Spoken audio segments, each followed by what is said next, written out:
pour commencer par l'hépatite B, cette étude de l'équipe de Papatheodoridis qui a regardé le risque de carcinome hépatocellulaire après 5 ans de traitement par tenofovir ou entecavir. La question est la suivante. La plupart des patients qu'on traite actuellement pour l'hépatite B sont sous analogues de deuxième génération de façon prolongée. Et donc maintenant, on voit des patients qui sont depuis 5 ans, 10 ans, 15 ans sous analogues.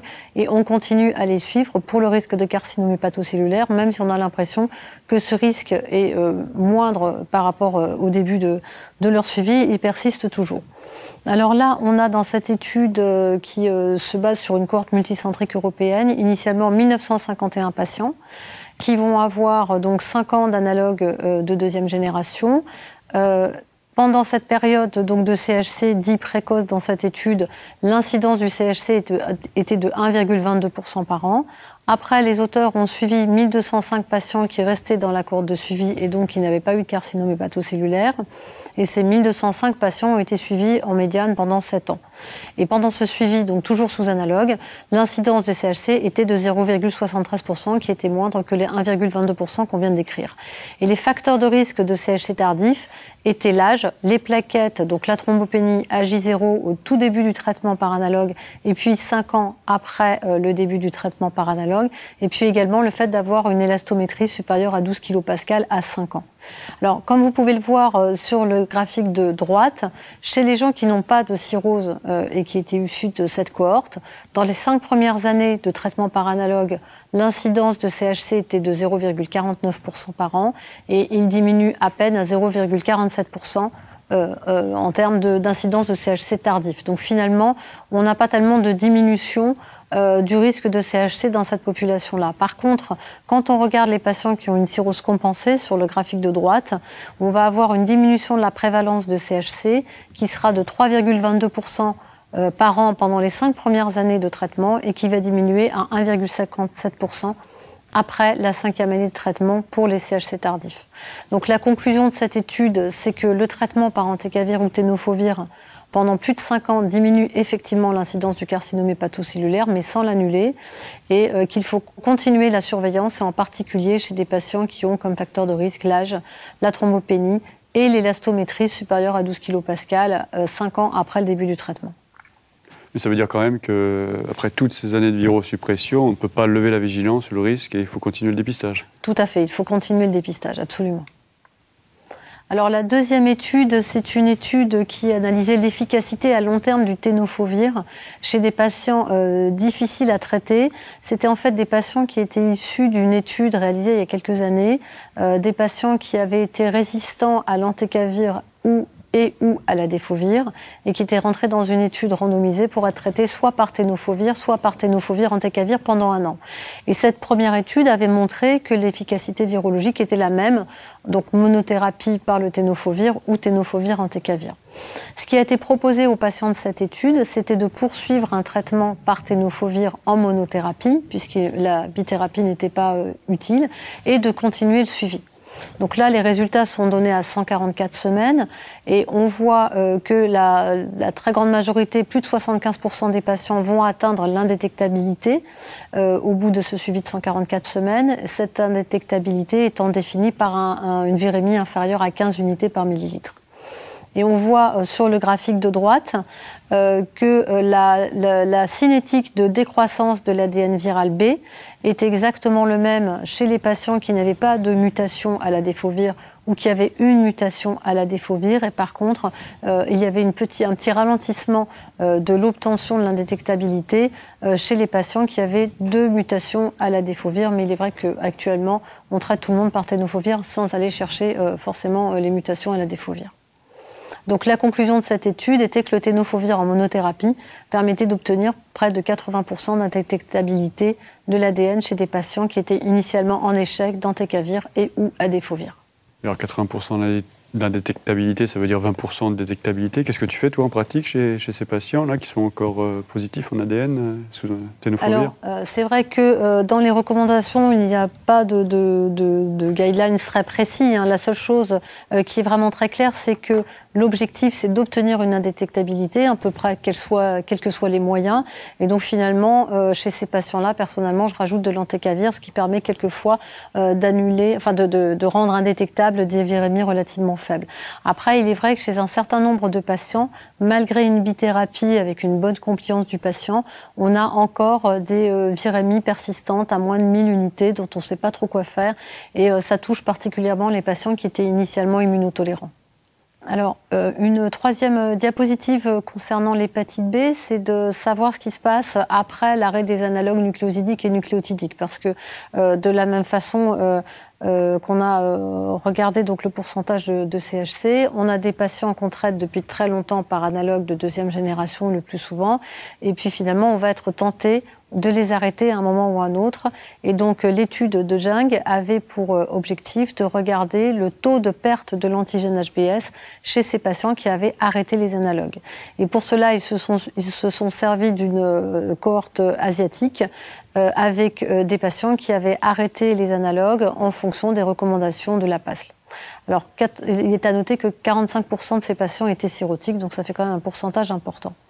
Alors au total, au début de la cohorte, il s'agissait de 1075 patients, tous antigènes HBE négatifs, qui ont été traités pendant 156 semaines, avec pendant cette première période, donc pendant le traitement, 0,15% par an de perte d'antigène HBS.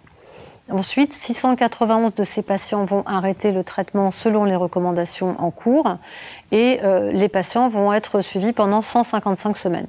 Les résultats sont les suivants. Une perte de l'antigène HBS a été décrite chez 42 patients, ce qui équivaut à 1,78% par an, donc plus que pendant la période de traitement. 79% de ces patients vont avoir une rechute virologique avec un ADN supérieur à 2000 et 61% vont avoir une rechute clinique qui était définie par un ADN supérieur à 2000 et des transaminases supérieures à 2 fois la normale. Malheureusement, cette décompensation avec 3 patients qui sont malheureusement décédés de leur décompensation. Donc attention au suivi de ces patients. Il est très important de ne pas avoir ce type d'évolution, bien sûr. Alors, en facteur de risque de perte d'antigène HBS après l'arrêt du traitement, on allait retrouver le fait d'avoir obtenu une indétectabilité de l'ADN dans les 12 premières semaines de traitement, ce qui est malheureusement assez rarement le cas, une diminution de l'antigène HBS supérieure à 1 log, un dosage quantitatif de l'antigène HBS inférieur à 100 unités par millilitre au moment où on arrête les analogues, et puis le fait de ne pas reprendre de traitement en cas de rechute virologique ou clinique, avec le bémol sur la sévérité des patients. Alors, sur le graphique de droite, vous pouvez voir le pourcentage de survenue de perte de l'antigène HBS en fonction du dosage quantitatif de l'antigène HBS à l'arrêt des analogues nucléosidiques. Donc, sur les 691 patients, une minorité de patients vont avoir un dosage inférieur à 100, il s'agit à peu près d'un septième. Et chez ces patients qui sont représentés par la courbe en trait plein, on voit qu'à la fin du suivi, on a 50% de perte de l'antigène HBS, donc qui est un résultat tout à fait satisfaisant, alors que chez la grande majorité de ces patients, plus de la moitié, le dosage quantitatif de l'antigène HBS au moment de l'arrêt du traitement était supérieur à 500. Et ça, c'est la ligne en gros pointillé sur le bas qui vous montre bien que le taux de perte de l'antigène HBS, par contre, n'est pas du tout satisfaisant. Et donc, chez ces patients-là, on va être tenté de continuer le traitement par analogue. Donc on l'a vu avec les recommandations de l'ESL de la fin de l'année dernière. Là, il y a un petit élargissement sur les indications de traitement, mais il y a aussi une ouverture sur la possibilité d'arrêt. Est-ce que tu peux nous repréciser les règles d'après ces recommandations d'arrêt, la possibilité chez quel malade on peut arrêter les analogues? Alors, chez les patients, par exemple, de cette étude qui sont tous antigènes HBE négatifs au début du traitement, on n'aurait pas pu arrêter le traitement chez autant de patients. Pour le ASL, il faut avoir 3 ans d'indétectabilité de l'ADN. Alors que à la PASL, il fallait avoir une indétectabilité pendant au moins 18 mois, puisqu'il fallait que ça soit 3 dosages d'ADN indétectables à 6 mois d'intervalle. Et pour le ESL, il ne faut pas arrêter le traitement chez les patients cirrhotiques à cause du danger de réactivation qui peut être bien sûr beaucoup plus brillant chez un patient cirrhotique que chez un patient non cirrhotique. Et toujours être sûr d'avoir une bonne observance, enfin un bon suivi après l'arrêt. Absolument, tu as tout à fait raison, c'est très important. Il faut qu'il y ait une bonne communication, que le patient ait compris le danger, que le patient soit capable d'avoir des prises de sang régulières, que les circuits d'information entre le patient, le laboratoire et le médecin, puis le retour au patient, soient excellents et que le médecin traitant soit également au courant, puisse lire les résultats et idéalement que le patient ait de nouveau une ordonnance au cas dont il puisse se servir au cas où il y aurait une réactivation un petit peu sévère. Un peu de D. Un peu de D. Donc on va commencer par cette étude qui a été réalisée par le centre de référence de l'hépatite D en France, donc par l'équipe d'Avicenne, qui a réalisé une analyse phylogénétique et un séquençage nucléotidique de plus de 2000 souches qui ont été adressées à ce laboratoire. Et les virologues avaient à leur disposition l'origine des patients. Donc ils ont pu, à partir de là, à partir du séquençage total de 116 souches et du séquençage partiel des autres souches, établir cette cartographie mondiale avec la localisation des 8 génotypes. Et même parmi les génotypes, il y a 2 à 4 sous-types par génotype. Et donc là, on a les détails. Et vous voyez par exemple que le génotype 3 est principalement localisé en Amérique du Sud, qu'on retrouve du génotype 2 et 4 en Asie, et qu'on va retrouver les génotypes 5, 6, 7 et 8 plutôt en Afrique. On va retrouver en Europe et en Amérique du Nord plutôt le génotype 1, qu'on va retrouver également en Australie, mais par exemple, en Australie, on aura d'autres sous-types, ça sera le 1C au lieu d'être le 1D. Donc voilà, ce sont vraiment des données très intéressantes et très originales. Et justement, en pratique, il faut le faire, le génotype. Enfin, il y a des implications pronostiques, il y a des différences? Alors, non, pour l'instant, on n'a absolument pas de données concernant la sévérité. Donc, pour l'instant, on ne s'en sert pas. C'est vraiment plus pour la recherche.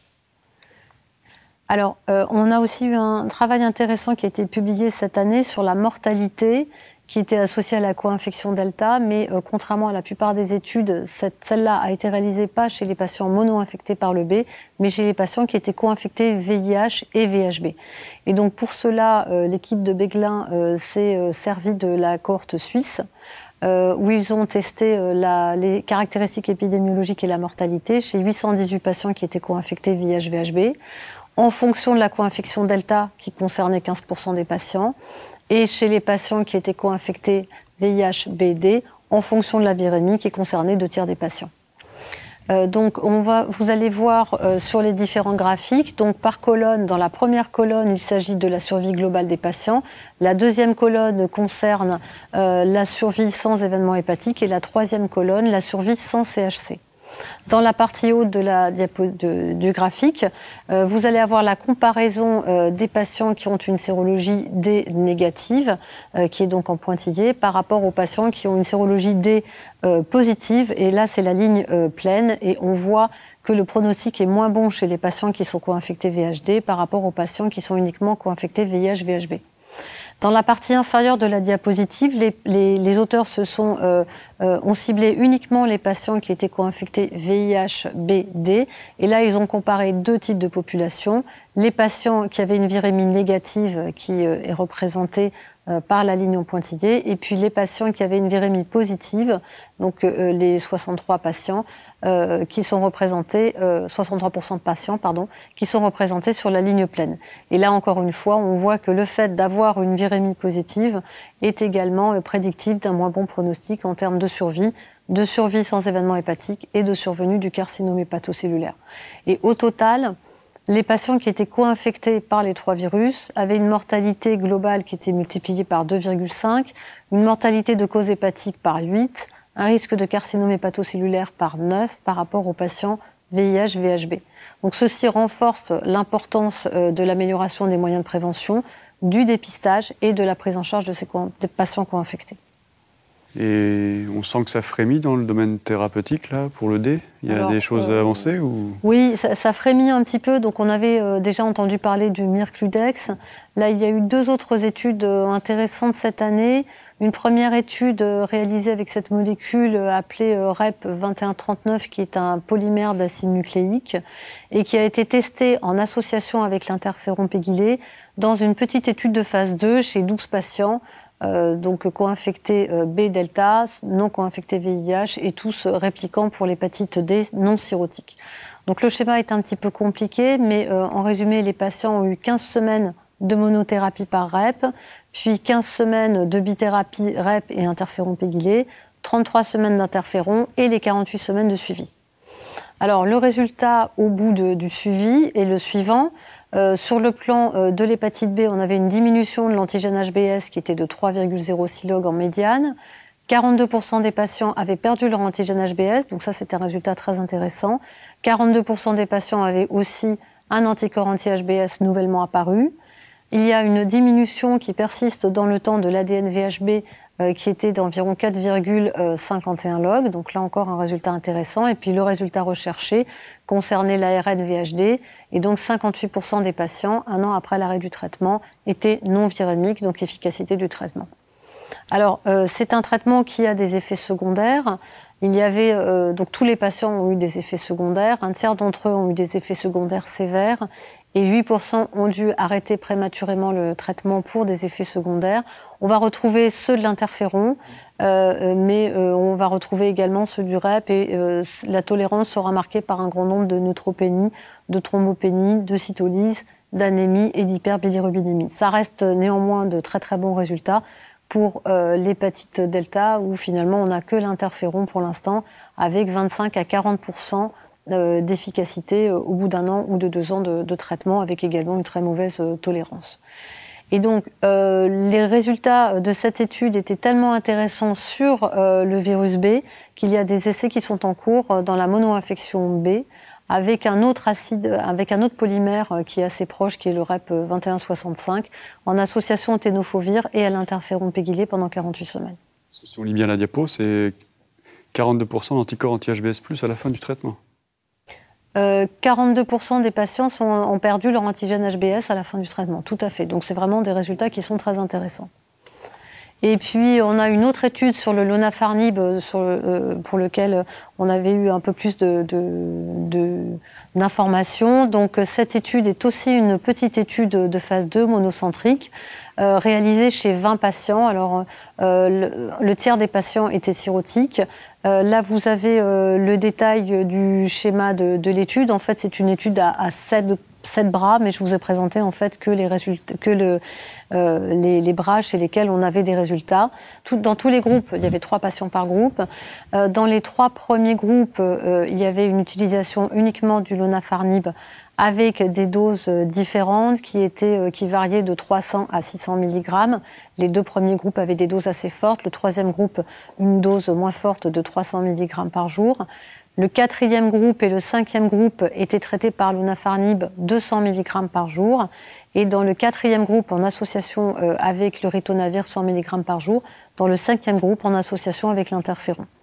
Et donc, qu'est-ce qu'on peut retirer de ces premières informations? C'est premièrement que le lonafarnib est plus efficace quand on utilise de fortes doses de 400 à 600 mg par jour, mais malheureusement, ces doses ne sont pas utilisables en raison d'effets secondaires vraiment majeurs. Donc la tolérance n'est pas acceptable à ces doses-là.